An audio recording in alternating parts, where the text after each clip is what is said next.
In this video, I want to talk about the battle for Bakhmut. The question is whether Ukraine made a mistake in the spring when they decided to fight for the city, and if that is perhaps the reason why the counteroffensive hasn't produced bigger results. So it's not so much about the situation right now, but more about how we got to here.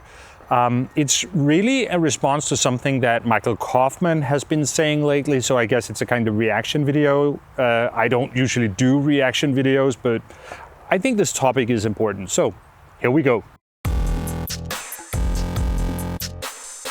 Michael Kofman is one of the most influential military analysts related to Russia and the war in Ukraine. He is very well established as an expert about the Russian military, and he is also prominent in the media and on social media. So when Michael Kofman says something, then it has a big impact. And that is also why I want to make this video. I have heard Michael Kofman making this argument in several places, but he recently elaborated on it in a War on the Rocks podcast. So I'm going to leave a link to that podcast in the video description, and you can hear it for yourself. The question is whether Ukraine made a mistake when they decided to continue fighting for Bakhmut back in late February and in March.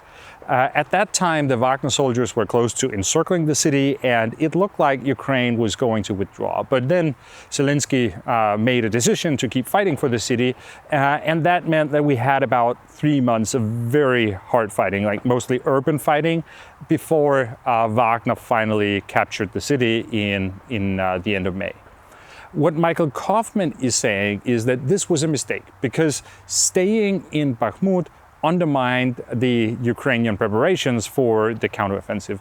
And that may be one of the reasons why the offensive hasn't produced the kind of results that many people were expecting. So Michael lists a couple of arguments for this. The first one was that attrition was the attrition numbers in Bakhmut. It's generally acknowledged that a bigger number of Russians died than Ukrainians in that battle. So Michael Kofman also agrees with that. But what he says is that we also need to look at the quality of those who died. Like the Wagner group, they had a lot of convicts that they had gotten from the Russian prisons, and then they sent those against the Ukrainians in sort of human meat wave attacks. And the argument is that Ukraine, even though Ukraine was killing more enemies than they lost on their own side, then it was still a bad deal because Ukraine was trading skilled and experienced soldiers for convicts that didn't have any military skills. So it was a bad deal.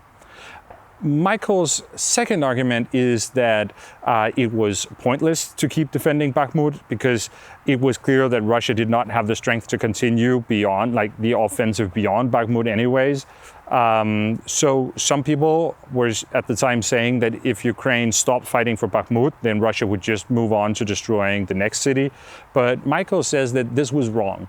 And his third argument is that the fight for Bakhmut undermined the preparations for Ukraine's counteroffensive because they committed some of their best units to fighting in Bakhmut, and then they created some new units with inexperienced soldiers that then got the training on the new Western equipment.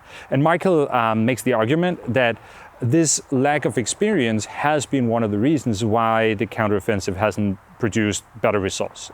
And he thinks it would have been better to give the new equipment to some experienced soldiers that would better know how to use it. So those are the three arguments for why it was a mistake for Ukraine to keep fighting for Bakhmut back then in March. So that's what Michael is saying. I think there are some good points in here, but I also have some problems with the argument. So that's what I want to explain now. First, I think there is something wrong with the timeline in all this. Wagner recruited most of their convicts in the end of the summer last year. So that was around August and September. And they were recruited on 6-month contracts. And after that, they were pardoned and then they could return to Russia. And that means that many of those convicts actually left Wagner in February and March. So those meat wave attacks with very low quality soldiers, very sort of expendable soldiers, they were more a feature of the fight before the time period that we're actually talking about. So I think there is something wrong with the chronology in the argument here. February and March was probably rather the time when Wagner stopped using these convicts as kind of human shields, and they had to start to actually use and to lose quality soldiers on their side too. The second problem I have with the argument is that at the time, Russia was engaged in a large winter offensive. They were pushing all over the place. And if the Ukrainians had stopped fighting in Bakhmut, then many of those resources that Russia poured into that battle would have been directed elsewhere. So I honestly don't understand Michael's claim that these resources would not have been used to destroy other cities, like maybe not around Bakhmut. I can give him that, but then in other places, right?